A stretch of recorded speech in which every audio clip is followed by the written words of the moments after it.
and a pass blitz, you're just trying to get to the quarterback. You're trying to scheme someone open who will get to the QB and make sure he gets on the ground. In a run blitz, you're actually trying to cover up gaps, trying to cover up holes so they can't run the football. Up the middle they go. Carmichael. And he works it past the 30, almost to the 25. 13 yards there on a Washington first. No doubt those are the types of carries they're looking for here, Charles. The lead in the fourth quarter. This is when coaches that have a reliable running game, they breathe a little easier on the sideline. Yeah, they love the idea that they can take the air out of the football at this point of the game. That means they're really counting on that offensive line, counting on the runners, taking care of the football. Because you're going to tell your quarterback, hey, no time to be a hero. We're not going to throw it here. Just eat up that clock. And if you have the ball, they can't score. Clock, 10.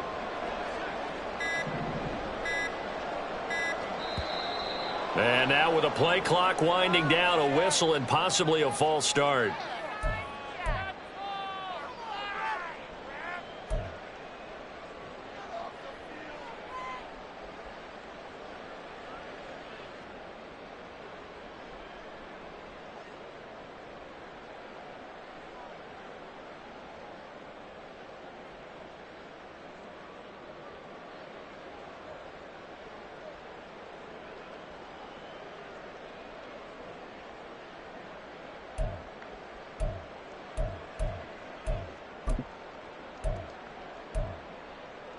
Let's go now. A false start backs him up 5, 1st and 15.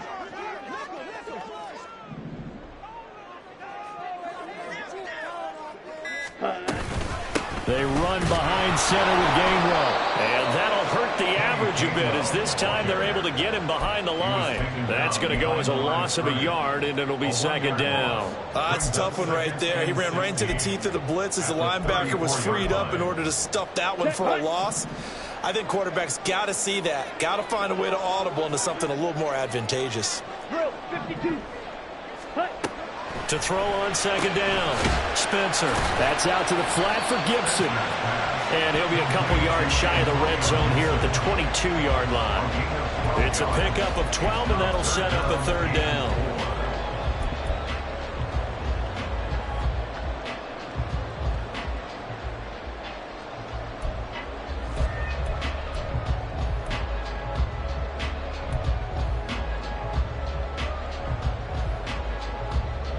This a big play for both sides. What will we see here? 3rd and 4. Hey, blue.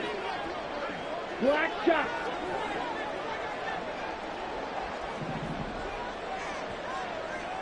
Ready. Looking to throw. Spencer. This to McLaurin out on the left side. And they'll get this down to the 10. They're able to convert on 3rd down, and that sets up a 1st and goal. And that certainly appears to be a critical conversion right there, because not only do they keep the drive going, they take valuable time off the clock as well. They have to feel really good about that last completion. Come on, so 1st and goal, 6 points here would go a long way toward wrapping this one up.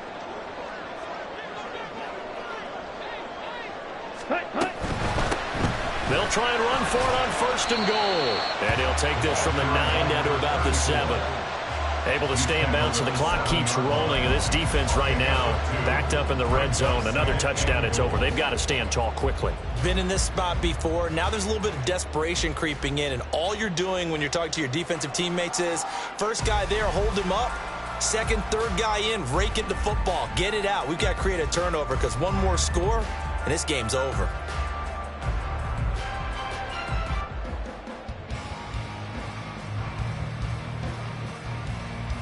Ready. The line of scrimmage, the 7 now on 2nd and goal. Fight. Now they'll change things up. And Washington now going to use the first of their 3 timeouts. That'll leave them with 2 remaining. We'll be back after this.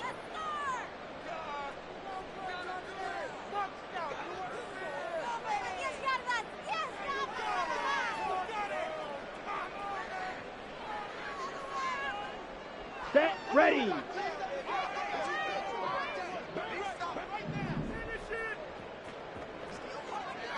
Ready. Looking to throw on 2nd down. Spencer. 2-yard line. Fourth quarter, down to the final 2 minutes, and we've got a one-score game. So it's Commanders football as we get back to it. They've got it 3rd and goal now as they look for that final touchdown to salt this one away.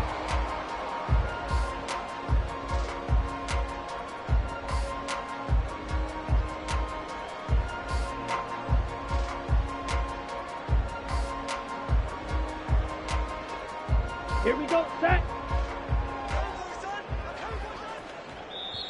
Now the Broncos are going to call the first of their timeouts. That'll leave them with 2 remaining. We'll be back after this.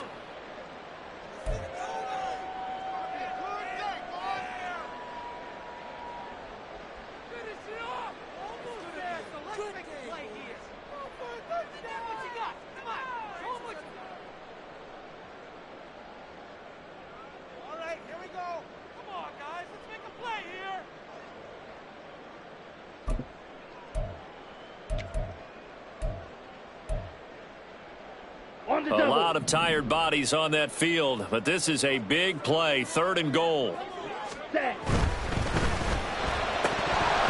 Well, they would have gotten the conversion if he could hold on. Instead, the drop means it'll be 4th down. To give you an idea of how accurate he's been throwing the football, we're in the second half. That's just his 2nd incompletion. Well, if he's that locked in, that means everyone's locked in, because to me it's like throwing a no-hitter in baseball.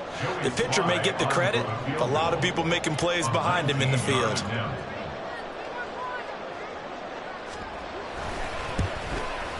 Sly able to put this one through, and that will make this a 9-point lead.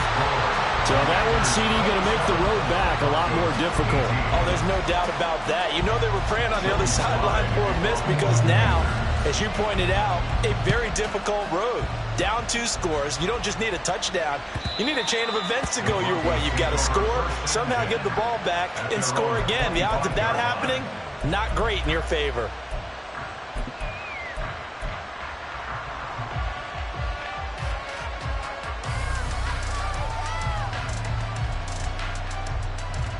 Here's 1st and 10.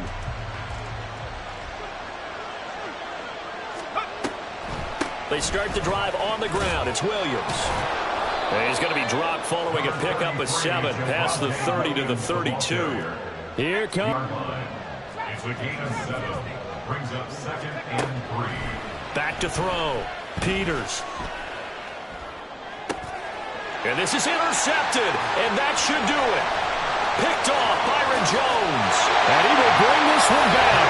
An interception return for a Commanders touchdown. But no surprise to see that one, partner. The league's #1 defense coming through with a huge pick-6. And it's plays like that one that have made them the most feared group to face this year. Offenses, they're trying to figure out how to work around them rather than work through them. Big-time impact playmakers scattered throughout the unit on every level, and they can change a game at a moment's notice.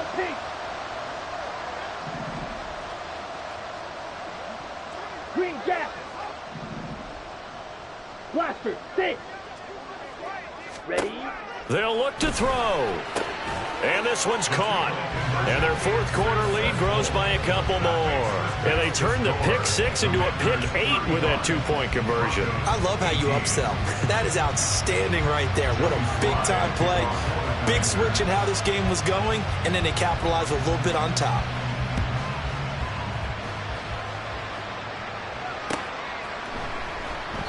Hines opting not to risk it, and this will come out to the 25.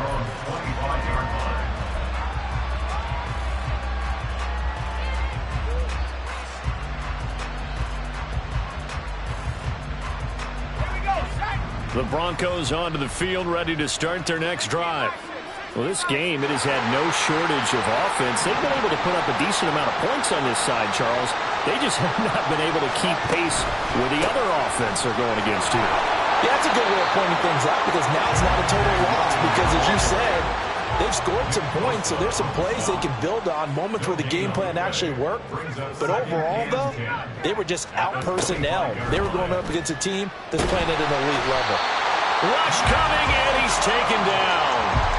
Nick Bosa in there to get him, and on the season now, that is 9 sacks for him. Remember, throughout my career here, defensive coaches always say, guys, you got to earn the right to rush the passer. But they put themselves in a great spot with this big lead, and they know they've got to throw the ball. These pass rushers have to be salivating. It is pin your ears back time indeed. Over the middle, that's hauled in by Tony. And they're going to get this beyond the 40 before he's taken down. Now the Broncos going to use the second of their timeouts as they'll stop it with 27 seconds showing on the clock.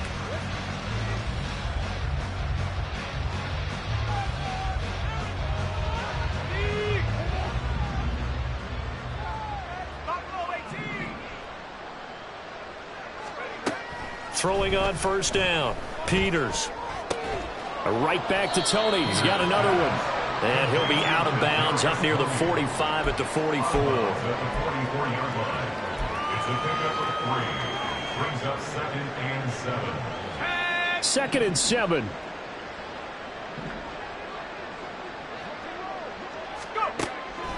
Looking to throw. Peters. Oh, the Commanders are going to get there as he's taken down. Now the Broncos will use their 3rd and final timeout. It'll be their 3rd and final timeout, so as they talk things over, we'll step aside.